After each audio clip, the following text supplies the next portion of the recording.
'Triple R' తర్వాత NTR movie ఏది రాలేదు. సో ఫ్యాన్స్ అంతా కూడా ఈగర్‌లీ వెయిటింగ్ అసలు మూవీ ఎలా ఉండబోతుంది? ఏంటి?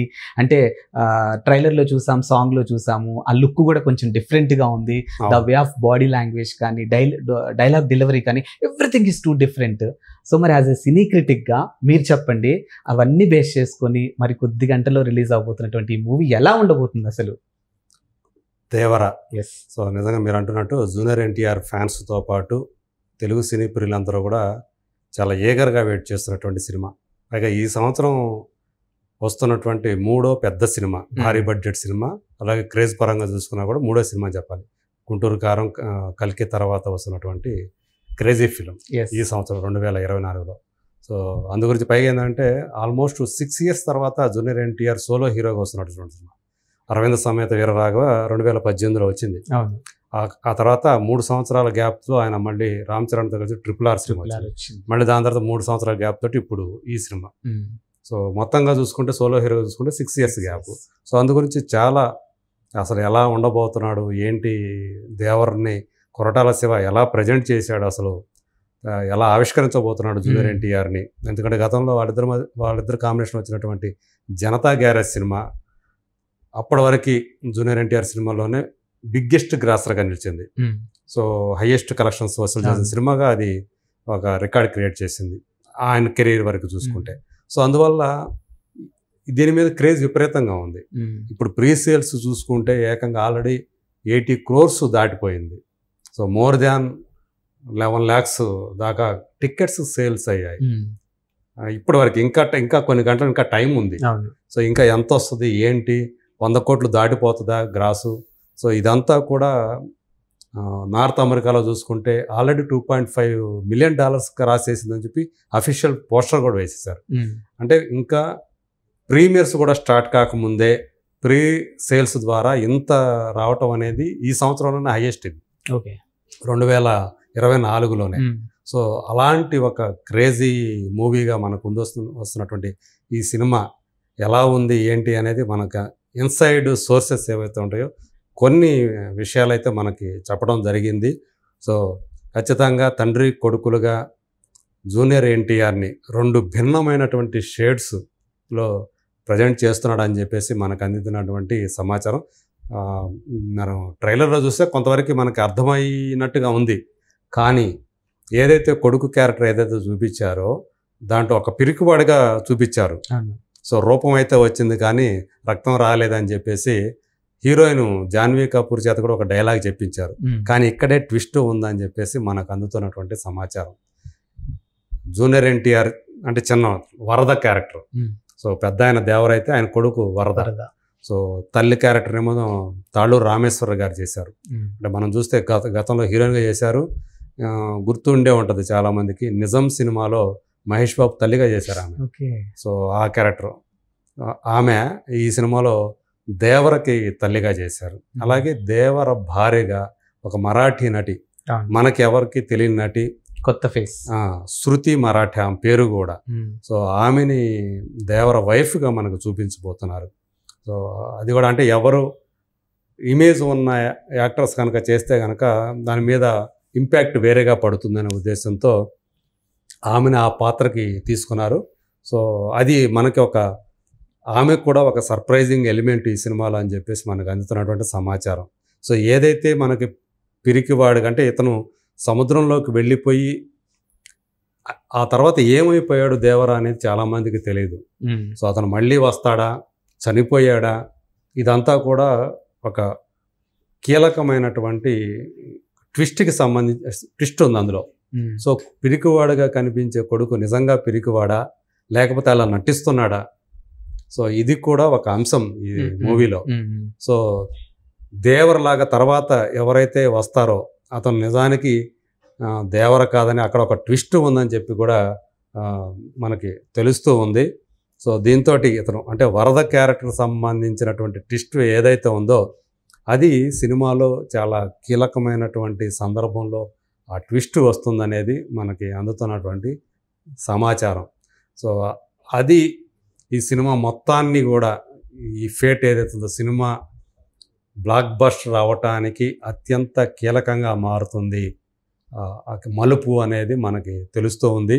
సో ఇందులో ఎమోషన్గా అంటే ఎంత యాక్షన్ అండర్ గ్రౌండ్లో వచ్చేటువంటి అండర్ వాటర్ సీక్వెన్సెస్లు ఏవైతే ఉన్నాయో అందులో వచ్చేటువంటి ఫైట్ సీక్వెన్స్లు, సో అందులో ఒక 2 ఈ సినిమాలో చాలా గొప్పగా చిత్రీకరించారు అని చెప్పేసి మనకి తెలుస్తూ ఉంది. సో ఇప్పటివరకు మనం తెలుగు సినిమాలో కూడా చూడనటువంటి అండర్ వాటర్ యాక్షన్ సీక్వెన్స్లు ఏవైతే ఉన్నాయో అవి ఒక పెద్ద హైలైట్ అవుతాయి అనేది మనకు అందుతున్నటువంటి సమాచారం. వీటిని కంపోజ్ చేసింది fight master king Solomon. So మనం ఆల్రెడీ మాస్టర్ ఇంటర్వ్యూ కూడా చేసాం.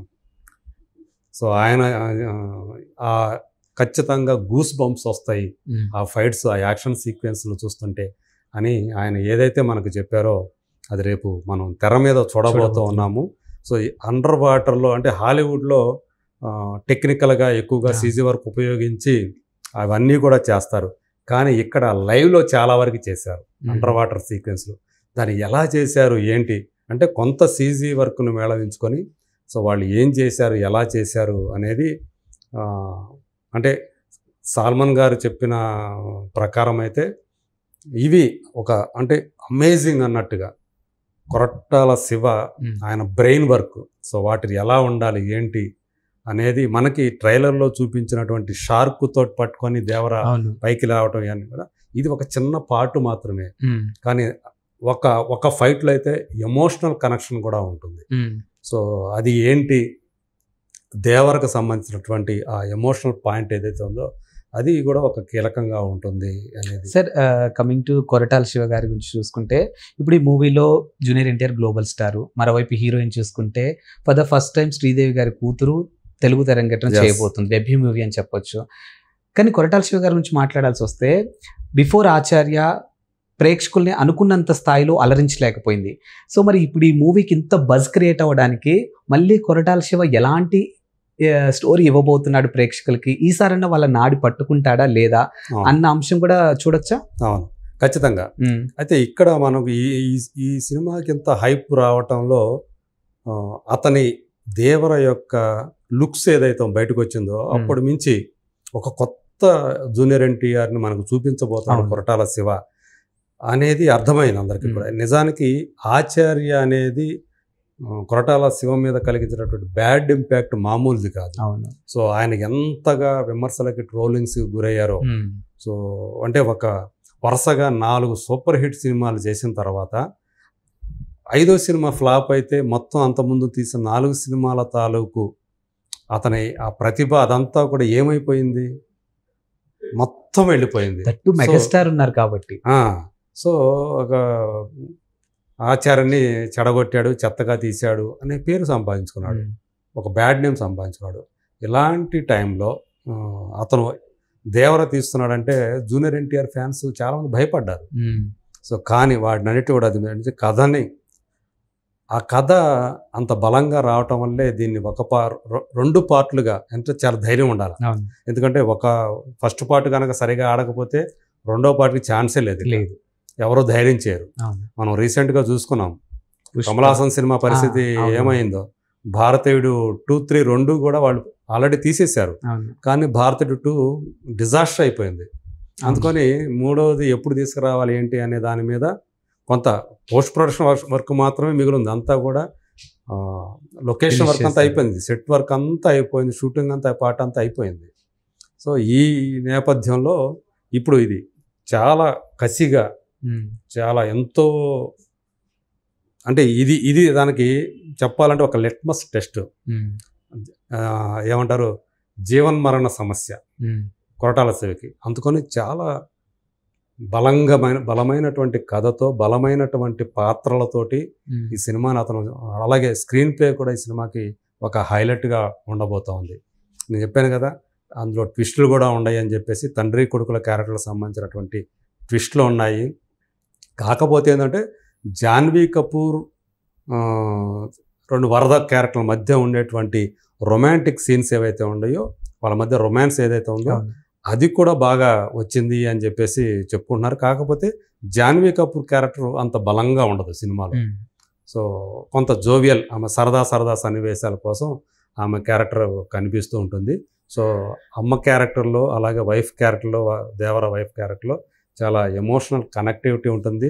సయీఫ్ అలీ ఖాన్ సో విలన్గా వీళ్ళిద్దరూ కూడా వాళ్ళిద్దరి మధ్య వచ్చే కాన్ఫ్లిక్ట్ ఏదైతే ఉంటుందో దేవరకి అలాగే అతనికి భైరా, సో ఇద్దరి మధ్య ఉండే కాన్ఫ్లిక్ట్, సో వాళ్ళ అది ఆ తర్వాత తరానికి కూడా ఎలా నెక్స్ట్ తరానికి కూడా ఎలా ట్రాన్స్ఫర్ అవుతుంది. సో వరద ఏం చేస్తాడు, తన తండ్రికి జరిగినటువంటి ఒక అన్యాయం అనుకోండి, ఒక దెబ్బ అనుకోండి, దాని నుంచి అతను ఏమన్నా బదులు తీర్చుకుంటాడా. సో ఇదంతా కూడా ఒక ముడి లాంటిది. సో అది కరెక్ట్గా ముడి విప్పదీసుకుంటూ వెళ్ళాడు అని చెప్పేసి మనకు అందుతున్నటువంటి సమాచారం. ఖచ్చితంగా రేపు ఒక బ్లాస్ట్ అనేదే చెప్పుకోవాలి. ఏ కొంచెం పాజిటివ్ ఇది వచ్చినా కానీ సో కలెక్షన్స్ ఎక్కడికి వెళ్ళిపోతాయి. ఎందుకంటే ఆల్రెడీ ఇప్పుడు ప్రీ సేల్స్ ద్వారానే 100 కోట్లకి ఆల్రెడీ చేరువైపోయింది. ఖచ్చితంగా రేపు ఒక బ్లాస్ట్ని మనం చూడబోతున్నాం. ఎస్, సార్ చెప్పినట్టు ఫ్రీ బిజినెస్ ద్వారానే ఆల్మోస్ట్ ఇప్పటికే 100 కోట్లకు చేరినటువంటి దేవరా మూవీ ఈ ఉత్కంఠతకు తెరపడాలి అని అంటే మరికొద్ది గంటలు వెయిట్ చేయాల్సిందే. ఐ హోప్ కొరటాల గారికి కానీ లేకపోతే గ్లోబల్ స్టార్ జూనియర్ ఎన్టీఆర్కి కానీ ఒక మంచి సక్సెస్ రావాలని మనం అందరం కోరుకుందాం. And thank you sir, thank you so much. Thank you.